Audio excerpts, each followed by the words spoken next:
තෙරුවන් සරණයි කියලා ආදරෙන් පිළිගන්නවා Malima Life Hacks මගේ YouTube channel එකට.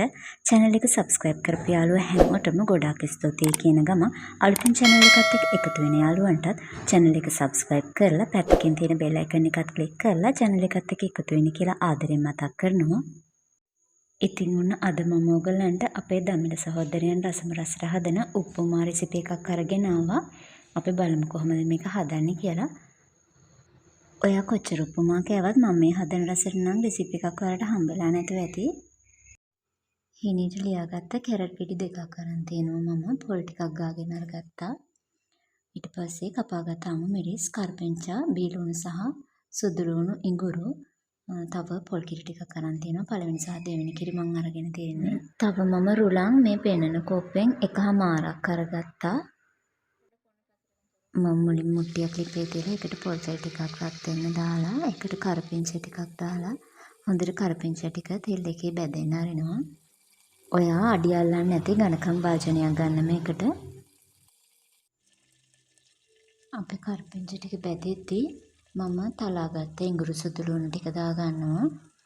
ඒ ටිකත් චුට්ටක් ටෙම්පරාදු වෙන්න ඇරලා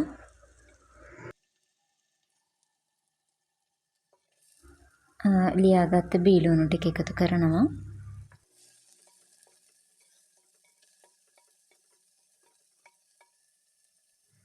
මේ ටික දැන් හොඳට තෙලේ බැදෙන්න දෙන්න. ඊට පස්සේ මම ලුණු කුඩු ටිකක් එකතු කරනවා. ඔයාගේ කැමති ප්‍රමාණයට ලුණු කුඩු එකතු කරගන්න.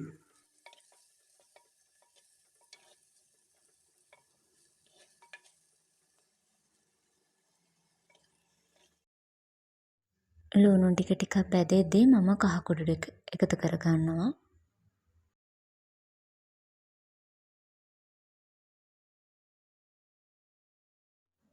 දැන් අපේ ලුණු ටික හොඳට ටෙම්පරාදු වෙලා මම දැන් අපි හීනයට කපාගත්ත කැරට් ටික මේකට එකතු කරගෙන හොඳට කලවම් කරගන්නවා. කැරට් ටිකත් කලවම් කරගෙන විනාඩි 5ක් විතර චුට්ටක් වෙලා මේක පියන වහලා පොඩ්ඩක් කැරට් එක තැම්බෙන්න තියන්න. දැන් මේ විනාඩි 5කට විතර පස්සේ අපේ කැරට් ටික තැම්බිලා තියෙන්නේ. දැන් මම පොල් ටික එකතු කරගන්නවා. ගාගත්ත පොල් ටික. පොල් ටිකක් දැම්මට පස්සේ විනාඩි 5ක් විතර පොල් ටික හොඳට මැලවෙන්න දෙන්න මේකේ.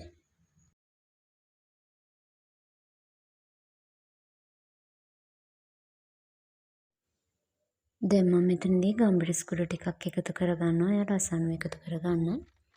ඊට පස්සේ කෑලි මිරිස් ටිකක් එකතු කරගන්නවා. සැර අඩුවෙන් ඕන කෑලි මිරිස් එකතු කරගන්න අවශ්‍ය නැහැ.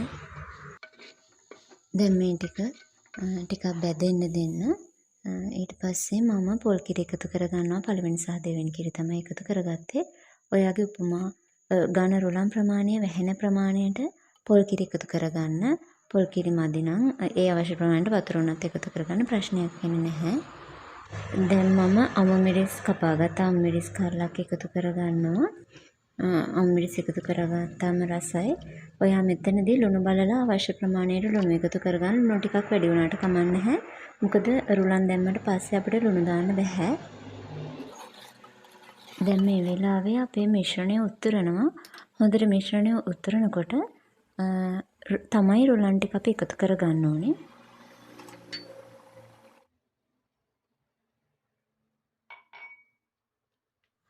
රුලන් ටික එකතු කරගෙන කූරක් ආධාරයෙන් මම හැඳිමිට පාවිච්චි කරන්නේ. හොඳට කූරක් අරගෙන රුලන් ටික පොල් කිරිත් එක්ක හොඳට කලවම් කරගන්න. කිරි මදි වෙන්නේ නැහැ. ගොඩ කිරි වැඩි වුණොත් පොඩ්ඩක් බෙරි වෙනවා වගේ වෙනවා. මම මේ දාපු ප්‍රමාණය ඇති රුලන් ටික හොඳට තැම්බෙන්න.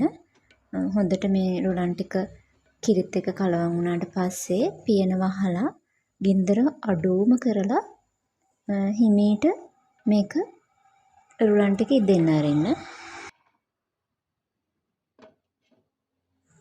මේ තියෙන විනාඩි 5ක් විතර ගියාට පස්සේ අපේ උපමා එක මේක ටික වෙලාවක් යද්දී අර ගුලි වගේ තියෙන ගතිය හරියට ගිහිල්ලා කිරි ටික උරාගෙන පිට්ටු වගේ තත්යකටපත් වෙනවා. ඒ වෙලාවට ඔයාලට පුළුවන් ඔයාගේ උපමා එක ලිපෙන් බා ගන්න.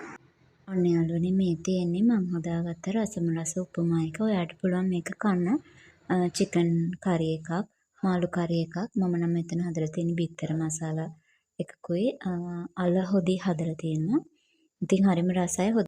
හොදි ටිකක් වැඩිපුර තියෙන්න ඕනේ. ඉතින් යාළුවනේ අද වීඩියෝ එකත් හොඳයි නා ලයික් එකක් දාලා යාළුවෝ අතර ෂෙයා කරන්න, කමෙන්ට් කරන්නත් අමතක කරන්න එපා. අදට සමු ගන්න හැම දිනෙටම තෙරුවන් සරණයි.